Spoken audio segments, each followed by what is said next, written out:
Tinapay mula sa langit. A daily morning devotion with CRC family.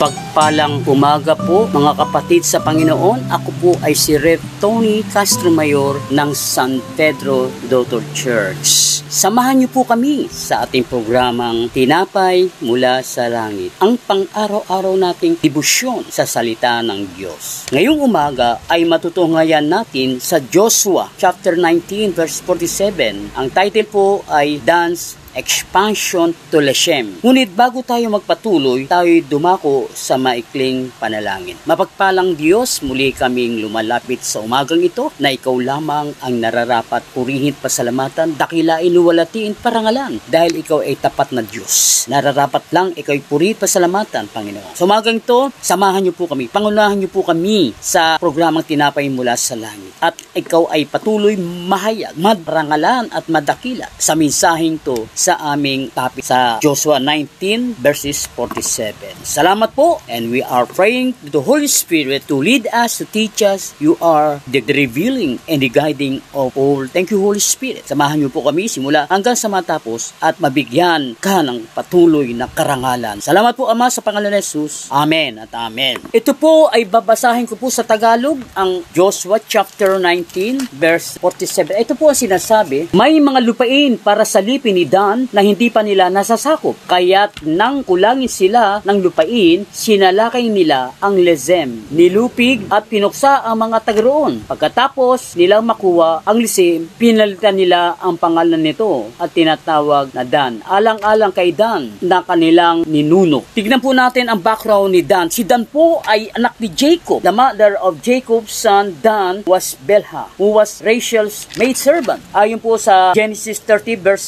6, ang meaning ni Dan ay, ang sabi ni Rachel, God has judged me and has also heard my voice and given me a son. Yan po ang tinatawag niya si Dan. Genesis chapter 30 verse 6. So, dito po ay makikita po natin nung na-conquered ni Joshua ang Kanaan, pinamahagi na sa 12 tribu ng Israel. Iyan po ay dinistribute sa 12 tribes. Isa na po si Dan ang binigyan. At dito po ay sinabi ng Panginoon, bakit nila na-conquered ang Leshem? Sapagkat kasama nila ang Panginoon sa labanan. Ang sabi sa Exodus 14:14, I will fight for you. You need to be still. Sabi ng Panginoon na si Yahweh. Si Yahweh o ang Diyos na makapangyarihan ng Israel ay nakikipaglaban sa kaaway nila. Kapag ang kalaban nila Israel, also God of Israel's enemies. Yan po kung bakit nagtatagumpay ang mga mamayang Israel laban sa kanilang mga kaaway. Yan po ang ibig sabihin ng 1947. Ngayon dadako po tayo sa conclusion. Ito po ang conclusion. The tribe of Dan successfully conquering the city of Leshem and renaming it after their ancestor Dan. God's promises being fulfilled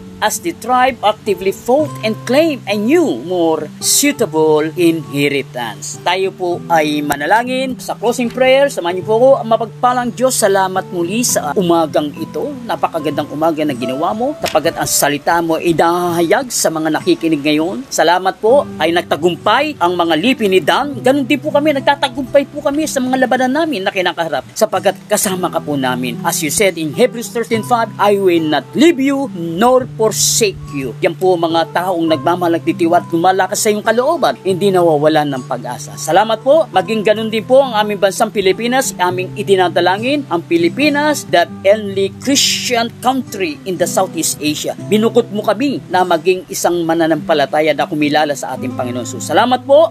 Dinadalangin namin ang gobyerno ng President Marcos, ang kanilang economy, peace and order, and political stability. Ito po ang dinadalangin namin sa pamunguna po ng aming Presidente, si Bongbong Marcos. Salamat po. Ikaw ang gumabay, mag-ingat sa pamumuno po ni President Marcos. Salamat po sa umagang ito. We do believe that you will hear and answer our prayers. Salamat po, Ama, sa pangalan ni Jesus. Sa umagang ito, sa iyo po ang lahat ng papuri, pagdakila, pagluhati sa pangalan ni Jesus. Amen. Maraming salamat po sa inyong pakikibahagi sa ating programa. Lagi po natin pagginilay-nilaya ng salita ng Diyos mula sa ating puso dahil lubos magiging kaunawaan natin dito. Muli po ninyong kaming samahan bukas sa pagdinilay ng kanyang mga salita dito sa programang Tinapay mula sa Langit. langit. Malaya po ninyong i-share ang video na ito upang kayo rin ay maging pagpapala sa iba. Pagpalain po tayo lahat ng ating Panginoon. Muli, magandang umaga. God bless and to God be all the glory.